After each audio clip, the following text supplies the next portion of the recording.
Chandola mission ચાલી રહ્યું છે, ઓપરેશન ચાલી રહ્યું છે સતત 2 દિવસથી અને આજે ત્રીજા દિવસે પણ ડિમોલેશનની કાર્યવાહી કરવામાં આવી રહી છે। ગની પથ્થરવાળાના ઘર અને દુકાનો સહિતમાં ડિમોલેશન કરવામાં આવી રહ્યું છે।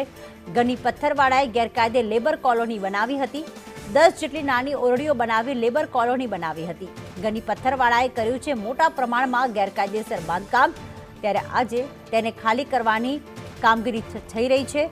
जो माहिती मળી રહી છે કે અત્યાર સુધી 1.50 લાખ ચોરસ મીટર જગ્યા ગેરકાયદેસર દબાણો હટાવીને ખાલી કરી દેવામાં આવી છે, પણ હજી પણ ચંડોળા તળાવની આસપાસ 50,000 સ્ક્વેર ફીટના એરિયામાં હજી પણ આ ઝૂંપડીઓ બાંધેલી છે, કાચા પક્કા મકાનો બાંધેલા છે, જેને તોડવાની કામગીરી કરવામાં આવી રહી છે। આજે ત્રીજો દિવસ છે। દિવ્યા જોડાઈ ગયા છે લાઈવ અમારી સાથે।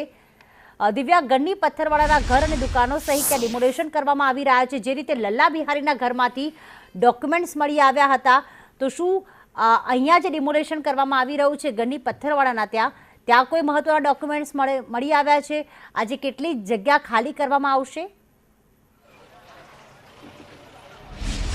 પ્રીતિ, ડિમોલેશનનો આજે ચંડોળા ક્લીન ડિમોલેશનનો આજે ત્રીજો દિવસ છે અને ત્રીજા દિવસે પણ પોલીસના ચુસ્ત બંદોબસ્ત સાથે અહીંયા તમામ જે ડિમોલેશનની કામગીરી હાથ ધરવામાં આવી છે। અસામાજિક તત્વ તરીકે ઓળખાતા ગની પથ્થરવાલાના ત્યાં એના પુત્ર હુસેનનું આજે જગ્યા આવેલી હતી અને હુસેનની નિવાસસ્થાન સહિતના વિસ્તારો હતા, અહીંયા ઓરડીઓ પણ આવેલી હતી। આ સાથે જ તે કન્સ્ટ્રક્શન સાઇટ સાથે જોડાયેલો બિઝનેસ કરતો હતો, તેના કારણે ઘણા કન્સ્ટ્રક્શન સાઇટના તમામ જે માલસામાન છે તે પણ અહીંયા હતા, હટાવી નથી શક્યા, તેના કારણે તે તોડી પાડવાનો નિર્ણય છે તે લેવામાં આવ્યો હતો।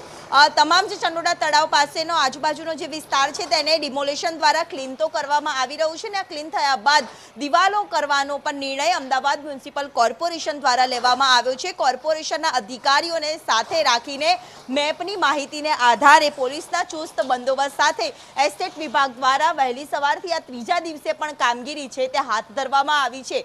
મહત્વનું છે કે અત્યાર સુધીમાં ચંડોળા તળાવમાં ઘણા ગેરકાયદેસર બાંધકામો કરવામાં આવ્યા હતા। હવે ક્લીન ચંડોળા જ્યાં સુધી નહીં થાય ત્યાં સુધી આ જ પ્રકારે એસ્ટેટ વિભાગ પોતાની કામગીરી કરતું જ રહેશે તેમ લાગી રહ્યું છે, કારણ કે ગુજરાત હાઈકોર્ટમાં પણ આ બાબતને લઈને અરજી કરવામાં આવી હતી, પરંતુ તે અરજીને રદબાતલ એટલે કે ફગાવી દેવામાં આવી હતી। આ અરજી ટકવા પાત્ર નથી।